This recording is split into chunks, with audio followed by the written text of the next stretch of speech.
नमस्कार मित्रों, आप देख रहे हैं आपका अपना channel the journey of life.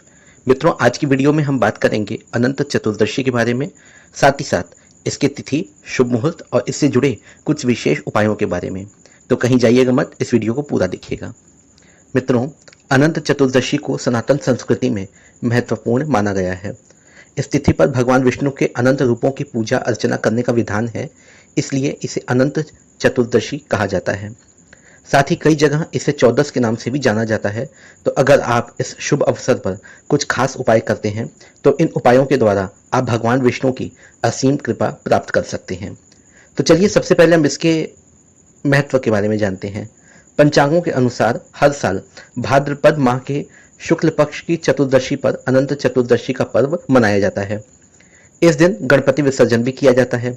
इसी के साथ यह तिथि भगवान विष्णु की पूजा अर्चना के लिए भी विशेष मानी गई है।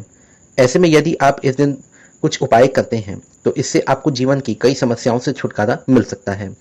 इन सभी उपायों में 14 की संख्या का हमें विशेष ध्यान रखना है, क्योंकि यह पर्व ही चतुर्दशी का है। तो सबसे पहले हम इसकी तिथि और शुभ मुहूर्त के बारे में जानेंगे और उसके बाद हम सीधा उपायों की तरफ बढ़ेंगे। तो मित्रों, इसकी तिथि और शुभ मुहूर्त की बात करें अगर, तो भाद्रपद माह के शुक्ल पक्ष की चतुर्दशी तिथि का शुभारंभ 16 सितंबर 2024 को दोपहर 3:10 पर हो रहा है और वहीं इस तिथि का समापन 17 सितंबर को सुबह 11:44 पर होगा। ऐसे में उदया तिथि के अनुसार अनंत चतुर्दशी मंगलवार 17 सितंबर को मनाई जाएगी और इस दौरान पूजा का शुभ मुहूर्त ये रहेगा। तो पूजा मुहूर्त के बारे में हम आपको सबसे पहले बता दें, सुबह 6:07 से लेकर के 11:44 तक का जो मुहूर्त होगा ये शुभ मुहूर्त होगा पूजा करने के लिए। अब चलिए हम आपको कुछ उपायों के बारे में बताते हैं। अनंत चतुर्दशी पर अनंत सूत्र बांधना काफी शुभ माना जाता है। इस सूत्र में 14 गांठें लगाई जाती हैं। इस दिन विधिवत पूजा अर्चना करने के बाद इस सूत्र को अपनी कलाई पर जरूर बांधें। ऐसा करने से हर व्यक्ति को सभी प्रकार के कष्टों से मुक्ति मिल सकती है। साथ ही साथ यह भी माना जाता है कि इस सूत्र को बांधने से व्यक्ति के आत्मविश्वास में भी वृद्धि होती है। एक बात का ध्यान रखिएगा कि जब आप गांठ लगाएं तो हर गांठ के साथ अपनी इच्छा बोलते जाएं, ताकि आपकी जो इच्छा है वो और ही दृढ़ हो जाए, मजबूत हो जाए। इसके बाद एक और उपाय, अगर आपके घर में ऐसा लगता है कि किसी को बुरी नजर लग गई है तो इसके लिए अनंत चतुर्दशी पर ये उपाय आप कर सकते हैं।